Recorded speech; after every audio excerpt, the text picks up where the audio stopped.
Welcome to CCK Live. In this video, we're discussing the most common effective date mistakes with VA claims. So Claire, what's an effective date? So an effective date is used by VA as the start date for the payment of disability benefits for a claim. So in other words, this is the date that a benefit becomes effective. This date is often the date that a veteran files their claim for disability compensation or increased compensation, but sometimes veterans can be entitled to an even earlier effective date, and there are several ways to argue for an earlier effective date if you believe that you're entitled to one. And one way to do that is through new military records. That's right. So under 38 CFR 3.156C, a veteran can receive an earlier effective date if VA denied their original claim for service connection and then later obtained service records in a subsequent claim that substantiated the veteran's original claim. These records could include service records related to the veteran's disability, additional service records forwarded by the Department of Defense or Service Department anytime after VA's original request for service records, even declassified records which were classified at the time VA decided the claim. If new service records are obtained, the veteran's effective date could go back to the original claim for service connection instead of the date of the subsequent claim.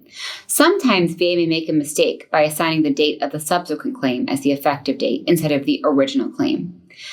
Something else VA does sometimes is not use an intent to file. So Claire, why don't you tell us about that?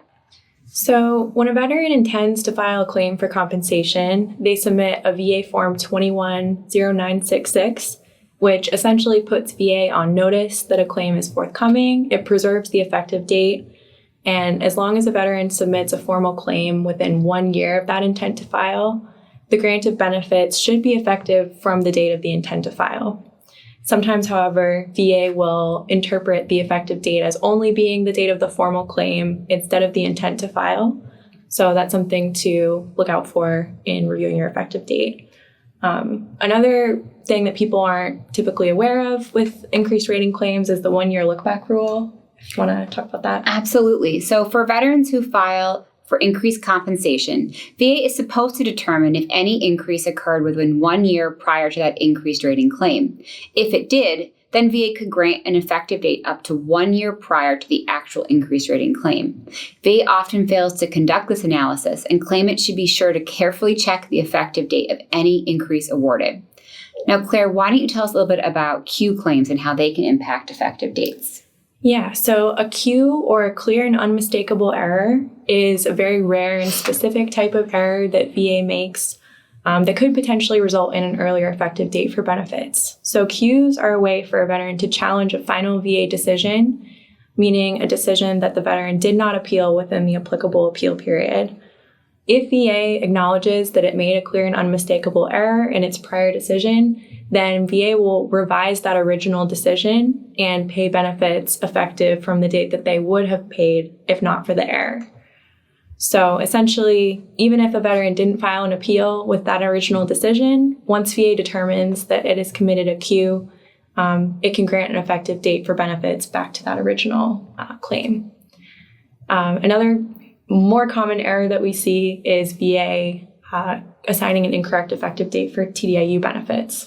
That's right. So VA will often interpret TDIU as a new claim, and it can be, but it's not always a freestanding claim. Often, TDIU is raised as a part and parcel of an increased rating claim.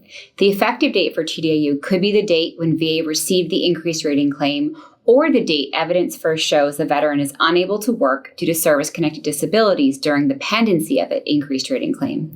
However, VA will sometimes assign the effective date for TDIU as the date it receives the VA Form 218940. In other words, VA is using the claim for TDIU as a separate claim, which is incorrect. TDIU should most likely be considered as part of the underlying increased claim and not a separate claim. So like the intent to file, VA is using that form as the date as opposed to the date of the claim. So Claire, what can veterans do if they have the wrong effective date? So it's important to note that if an effective date is incorrect, then a veteran is likely being deprived of the correct compensation that they're entitled to under the law. So for example, if a veteran is awarded disability compensation and the effective date is 1 year too late, that would entitle the veteran to a whole year of retroactive benefits. But if the effective date is much earlier, perhaps years earlier, as with Qs, This entitles the veteran to many times the award granted by VA. So in order to fix an incorrect effective date, veterans will likely need to file an appeal. You can learn more about the different options for appealing a VA decision in our other videos and on our website. Thanks so much for joining our discussion on effective dates. Be sure to like this video and subscribe to our channel to stay updated. Thanks for watching.